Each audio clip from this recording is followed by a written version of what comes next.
जय हिंद, जय भारत। नमस्कार व्यूवर्स, स्वागत है आप सबका हिमचक्षु व्लॉग्स पर।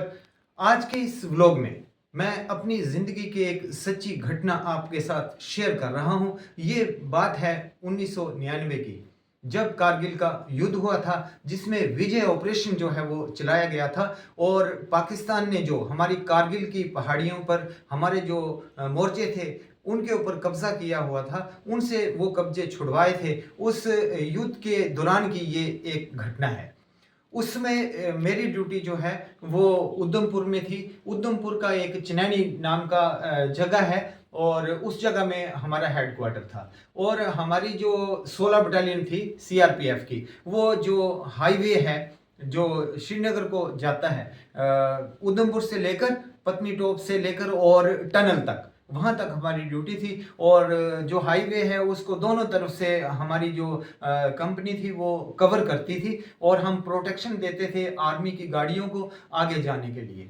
तो उस समय की बात है, तब जब ये युद्ध शुरू हुआ और 28 अप्रैल को जो है वो मैं छुट्टी आया था और 4 मई को मुझे रिकॉल किया गया और मैसेज आया कि भाई जितने भी छुट्टी पर जवान गए हैं वो वापस ज्वाइन करें, क्योंकि प्रॉब्लम कुछ क्रिएट हुई है। और ये जो हमारे जवान हैं, ये जो हमारी सेना है, जो अपनी मातृभूमि के लिए, अपने देश भारत के लिए हंसते हंसते अपने प्राण जो है वो न्यौछावर कर देती है, दुश्मन के दांत खट्टे करती है, उनको मजा चखाती है और उनको ऐसा सबक सिखाती है कि वो 100 बार सोचते हैं कि हमें हिंदुस्तान के साथ पंगा लेना है तो भारत कोई कमजोर देश नहीं है। ये जो जज्बा होता है हमारी सेना के अंदर, हमारी पैरामिलिट्री के अंदर, ये ऐसे ही नहीं आता है। ये जो हमारे देश के लोग हैं, जो जनता है, जो सरकारें होती हैं, जो उनको हिम्मत देती हैं, उनके साथ खड़ी होती हैं, वहां से भी ये जज्बा आता है। खुद की जो ट्रेनिंग्स होती हैं उनसे तो वो जज्बा क्रिएट होता ही है, लेकिन जो अपने सगी संबंधी होते हैं वहां से भी ये चीजें जो हैं वो एक सैनिक के अंदर आती हैं, जिसकी बदौलत वो देश के लिए हंसता हंसता शहीद हो जाता है। अपनी माँ, कुछ और खास रिश्ते जो कि प्रेरित करते हैं सैनिकों को अपने देश के लिए कुछ कर गुजरने के लिए। तो बात वही कर रहा था मैं कि उस समय चनैनी में जो है वो हमारा कैंप था, वहां से ड्यूटी जो है वो हमारी प्रोटेक्शन की थी और हम टनल तक जो है वो प्रोटेक्शन करते थे। तो जब रिकॉल आया तो मैंने अपनी मदर से कहा, मैंने कहा माँ मुझे वापस जाना पड़ेगा। तो माँ ने कहा अभी तो तुझे 4-5 दिन हुए छुट्टी आए हुए, तेरी तो 2 महीने की छुट्टी है, तो इतनी जल्दी छुट्टी खत्म होगी क्या?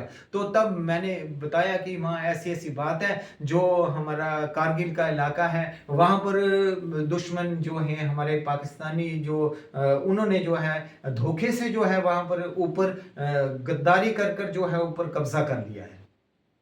तो वहाँ पर जितने भी लोग छुट्टी आए हैं, जितने भी जवान हैं, चाहे आर्मी के हैं, पैरामिलिट्री फोर्सेस के हैं, जो भी बेल्टधारी हैं, उन सबको जो है वापस बुलाया गया है, रिकॉल किया गया है।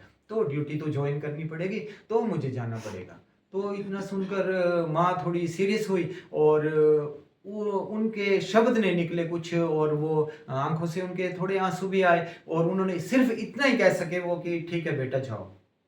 तो तब मैंने उनको देखकर ऐसा सोचा कि अगर मैं कुछ देर और रुकूंगा तो हो सकता है कि इंसान का मन है डावाडोल भी हो जाता है। आदमी सोचता है कि नहीं यार क्या करना है अभी जाकर, वहां पर तो इतनी टेंशन है और घर आ गए हैं आराम से रहो, तो आदमी का मन जो है वो बदल भी सकता है। तो तब मैंने अपना बैग उठाया चुपचाप और उसके अलावा और कोई शब्द मैंने अपनी माँ से नहीं कहा, ना बातचीत करने की कोशिश की और ना ही पीछे मुड़कर माँ की तरफ देखने की कोशिश की और ना ही हिम्मत हुई। तो मैंने बैग उठाया और मैं चल दिया।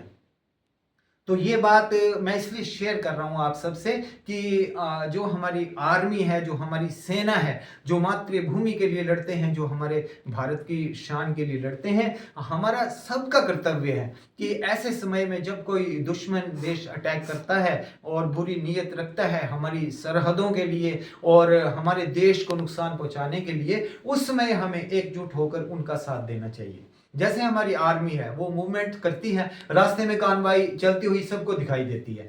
तो बहुत सारे ऐसे लोग होते हैं, उनके दिल में ऐसा होता है कि आर्मी की गाड़ी की कोई ऐसे वीडियो बनाकर इंस्टाग्राम पर, फेसबुक पर, यूट्यूब पर डाल देते हैं, तो हमारे कुछ व्यूज आएंगे या कुछ हमारा चैनल पॉपुलर होगा या हम भी पॉपुलर होंगे। तो ये जो चीज़ें हैं, इन चीज़ों से ऊपर उठकर और कोई भी ऐसी वीडियो वगैरह हमें नहीं डालनी चाहिए जिससे कि हमारी फोर्स की, हमारी सेना की और सिक्योरिटी जो है वो लूज हो सके, उनकी पोजीशन का जो है वो पता लग सके। एक तो ये चीज़ है। दूसरी चीज़ ये है कि जो सैनिक होता है उनके अपने जो कुछ खास रिश्ते होते हैं वो तो उनको हिम्मत देते ही हैं, और जो सरकारें होती हैं, जो मौजूदा सरकार होती हैं, वो भी ऐसे समय के ऊपर उनका साथ देती हैं। और हम आम नागरिक होने के नाते हमारा एक ड्यूटी, हमारा कर्तव्य, हमारा फर्ज बनता है कि हम भी उनके साथ कंधे के साथ कंधा मिलाकर खड़े रहें, ताकि वो जो लड़ाई लड़ते हैं, वो जो उनमें एक जज्बा होता है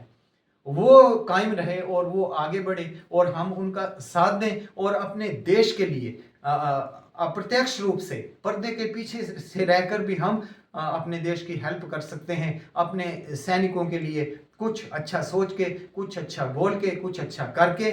जो बॉर्डर के ऊपर गांव होते हैं, हमने देखा है, मेरा एक्सपीरियंस रहा है कि वो ऐसी कोई टेंशन होने पर लोग रोटियां लेकर आ जाते हैं और लस्सी लेकर आ जाते हैं, साग बना कर लाते हैं, बोलते हैं सर लो आप खाओ, ये मतलब ये चीज़ है। तो सेना बोलती है उनको कि हमारे पास भाई सब कुछ है, आप पीछे रहे, आप इतने नज़दीक नहीं आए। तो वो चीज़ें वो पब्लिक इसलिए करती है क्योंकि उनको अपने भारत से प्यार है, अपनी मातृभूमि से प्यार है। वो जो वंदे मातरम कहकर देश के लिए शहीद होने वाला जवान है, उनकी उनको कदर होती है, वो उनको पता होता है कि इनकी क्या वैल्यूज़ हैं, ये हमारे लिए लड़ते हैं, हमारे देश के लिए लड़ते हैं, अपनी जान देते हैं। तो यही सब कुछ चीज़ें हैं कि हम अपने सैनिकों के प्रति, अपने देश के प्रति वफादार रहें और इस जज्बे को जो है वो कायम रखें। जय हिंद, जय भारत।